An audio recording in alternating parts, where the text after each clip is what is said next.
శర్మ గారు, రాజేశ్వర్ శర్మ గారు, నాగరాజ్ శర్మ సారీ నాగరాజ్ శర్మ గారు. నాగరాజ్ శర్మ గారు, ఏం జరిగింది అసలు? మీరు గాంధీ భవన్ కు ఎక్కడ మీ అదే నియోజకవర్గమా? మాది మానకొండూరు నియోజకవర్గము. మా ఎమ్మెల్యే గారు కవ్వంపల్లి సత్యనారాయణ గారు, ఆయన చాలా ఉత్తముడు, డాక్టర్, చాలా ఉత్తముడు. నిజంగా నేను అందుకనే హ్యాట్సాఫ్ చెప్పా. ఆయన పద్ధతి పాటించి వేద ఆశీర్వచనం తీసుకున్నారు. ఆయన పద్ధతి ఆయన ఫాలో అయినారు. చాలా మంచివాడు. వాళ్ళ మిస్సెస్ కూడా డాక్టర్ అమ్మ. మాకు చాలా అభిమానంతో మేము ఆశీర్వచనం చేశాము, వెళ్ళాము. ఆ తర్వాత మేము సంధ్యావందనం టైం అవుతుందని చెప్పేసి వచ్చేసిన తర్వాత ఈ సంఘటన జరిగింది. అది మాకు తర్వాత తెలిసింది. అంటే మీరు అప్పుడు లేరు? తిట్టినప్పుడు మీరు లేరు అక్కడ? లేను అక్కడ లేను, తిట్టినప్పుడు లేను. నేను టైం అయిపోయిందని వెళ్ళిపోయాను. ఓకే. సో మీరు ఆశీర్వచనం ఇచ్చారు. మీరు ఆశీర్వచనం ఇచ్చిన ఎగ్జాక్ట్లీ 10 నిమిషాల తర్వాత ఆయన మాట్లాడారు. 49వ నిమిషంలో నేను వెంటనే వెళ్ళిపోయాను. సంధ్యావందనం టైం అవుతుందని వెళ్ళిపోయాము. వెళ్ళిపోయిన తర్వాత నాకు మరుసటి రోజున ఇదంతా తెలిసింది. యాక్చువల్ గా అంటే త్రికాల సంధ్యావందనం చేస్తారు. సాయం సంధ్యావందనం సమయం అయిందని మీరు వెళ్ళారు, అంతేనా? అవునవునవును, సాయం సంధ్యావందనం వెళ్ళిపోయాను. ఓకే. వెళ్ళిపోయిన తర్వాత ఈ విషయం తెలిసింది. మరేమైనా స్పందించారా కవంపల్లి సత్యనారాయణ కానీ మిగతా వాళ్ళు కానీ, లేకపోతే చూసిన మిగతా వాళ్ళు, మీ ఇరుగు పొరుగు లేకపోతే మీకు తెలిసిన వాళ్ళు ఏమన్నారు దీని మీద?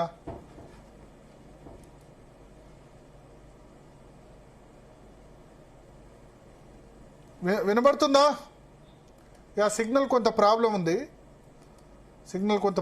ఎస్ ప్రియా చౌదరి గారు, సో చూసారు మీరు జరిగిన సీక్వెన్స్ అంతా చూసారు. ఎట్లా? ఫస్ట్ నాకు తెలుసు. నాకు ఒక్కటేందంటే, మొన్న కోవా బన్ అని చాలా మంది మీడియా మాట్లాడారు. ఒక్కటి జరిగిందని అతను నేషనల్ హీరో చేశారు. సరే ఓకే, దానిలో ఏం జరిగిందో నాకు తెలియదు. కానీ ఇది ఒక్క టీవీ ఛానల్ కూడా చెకప్ చేయట్లే. అంటే మనకేంటంటే సెక్యులర్ మీడియానేమో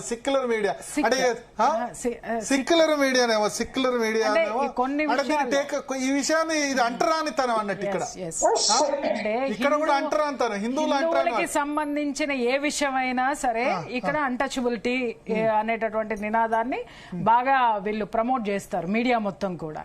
ఇక్కడ అన్ఫార్చునేట్లీ మా మీడియా అట్లా తయారైంది.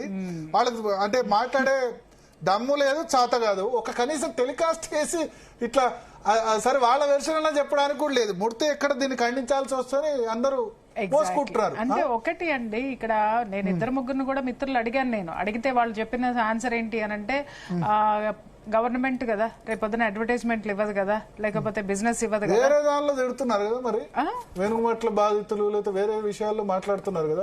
అది మాట్లాడతామండి. అంటే ఇద్దరికి మేము, అంటే హిందువుకి మాత్రమే మేము సపోర్ట్ చెయ్యం, మిగిలిన ఎవరికైనా సరే మేము సపోర్ట్ చేస్తాం. మీరు ఇందా నుంచి ఒకటే మాట స్పష్టంగా చెప్తున్నారు, నేను దానికి ఓటేస్తా, టేక్ ఇట్ యాజ్ గ్రాంటెడ్. హిందువుని ఏమైనా అనొచ్చు, కానీ వీళ్ళు పదవుల్లోకి వచ్చేది మాత్రం హిందువుల ఓట్లతోటే.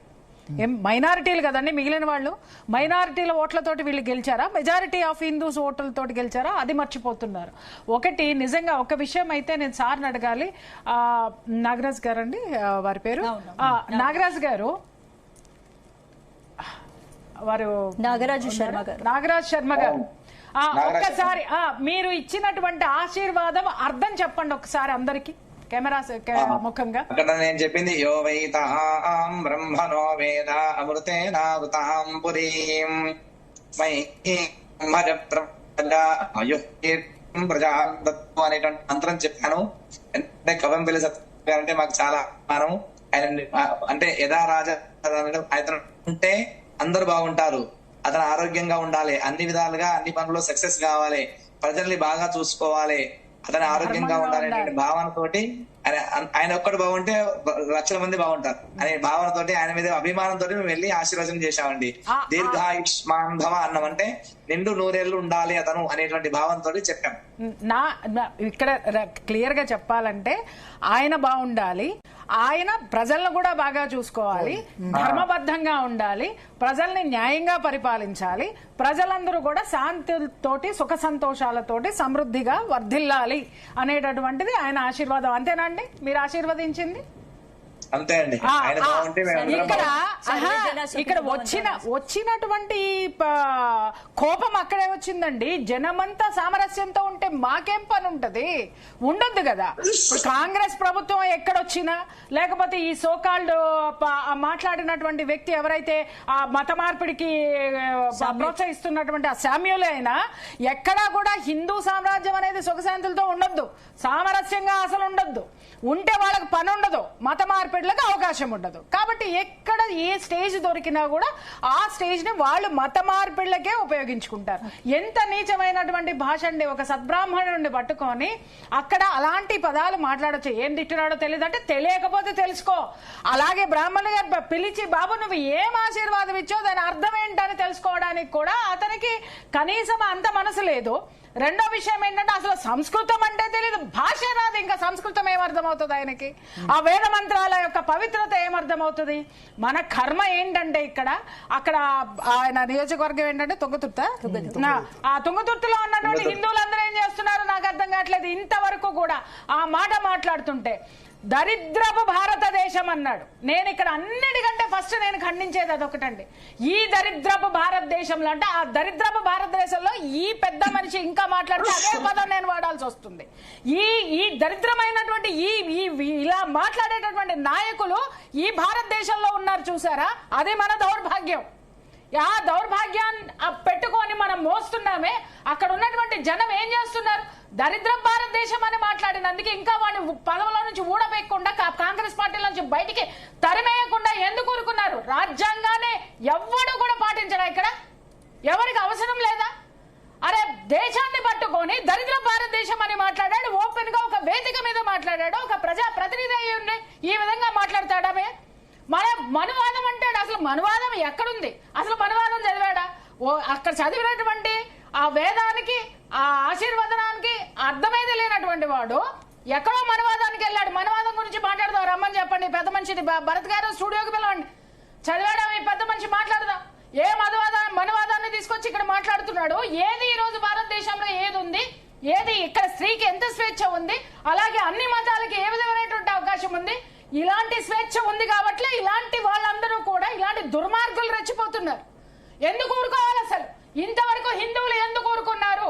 దరిద్రమ భారతదేశం అన్నందుకు నాలుక కొయ్యాలి ఒక్కొక్కళ్ళని కూడా.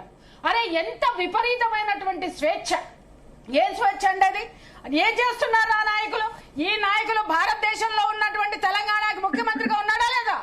అలాగే ఈ నాయకుడు భారతదేశంలో ఉన్నటువంటి తుంగతుర్తికి ఎమ్మెల్యేగా ఉన్నాడా లేదా? ముందు ఎమ్మెల్యే గారు ఖండించాలి. ఫస్ట్ ఆయన బాధ్యత తీసుకోవాలి. ఆయన మంచివాడు కాబట్టి ఆయన ఏం మాట్లాడటలేదు మనం. కానీ ఆ మంచి వ్యక్తి దరిద్ర భారతదేశం అని అంత పెద్ద వేదిక మీద మాట్లాడినందుకు కనీసం అతని చేత క్షమాపణ చెప్పించాలి. ఇది నేను డిమాండ్ చేస్తున్నానండి. క్షమాపణ ఎందుకు సస్పెండ్ చేయదా కాంగ్రెస్ పార్టీ? సస్పెండ్ ఖచ్చితంగా చేయాలి, క్షమాపణ ఖచ్చితంగా చెప్పాలి. దేశం గురించి ఆ పదం వాడినందుకు, ఇంకా అతగాన్ని మనం ఉంచినందుకు సిగ్గుపడాలి. ఊరికే పొద్దున్నే లెగిస్తే యూట్యూబ్ లో కూర్చొని మాట్లాడడం కాదు. ఏం చేస్తున్నారు? హిందువులందరూ ఏం చేస్తున్నారు? అక్కడ ఉన్న జనతా పార్టీ ఏం చేస్తుంది? హిందూ సంఘాలు ఏం చేస్తున్నాయి? అంటే వాళ్ళు జవాబు చెప్పే సమయంలో చెప్తారు మళ్ళీ ఓటింగ్ వచ్చినప్పుడు, ఎందుకంటే అప్పుడు మాట్లాడలేదు కదా ఎలక్షన్ ముందు. మన కర్మ ఏంటి అంటే ఓట్లు వేసుకున్నంత వరకు చొక్కాలు తీసేసి తిరుగుతారు, లేదా చొక్కాలు తీసేసి మన ఇల్లు తుడిచి కూడా పోతారు. ఆ తర్వాత పట్టించుకోకపోతే మనం పట్టించుకోవాలని. ఇది మన దౌర్భాగ్యం ప్రజాస్వామ్యంలో. ఇది మారాలి, ఖచ్చితంగా మారాలి. అసలు అతను ఎవరన్నీ మాట్లాడడానికి? ఒక బ్రాహ్మణ బాపనాయన అని చెప్పేసి అని మాట్లాడి ఏం మాట్లాడాడో అర్థం కాదనేసి ఆ పదాలు వాడడం ఏంటి? ఆ వాడినటువంటి పదాలు మాట్లాడిన నాలుగును ఏం చేయాలని మాట్లాడుతున్నాను నేను. Okay okay okay. సో మారేడు మోహన్ గారు జాయిన్ అయ్యారు ఎస్సీ రిజర్వేషన్ పరిరక్షణ సమితి నుంచి. మోహన్ గారు, సో ఒకటి ఇప్పుడు మెయిన్ సమస్య ఏమొచ్చిందంటే ఎస్సీ రిజర్వేషన్ అర్హులకు అందట్లేదు, రాజ్యాంగంలో చెప్పిన దాని ప్రకారం అందట్లేదు. కన్వర్టెడ్ వాళ్ళు వచ్చి దాన్ని లాగేసుకుంటారు.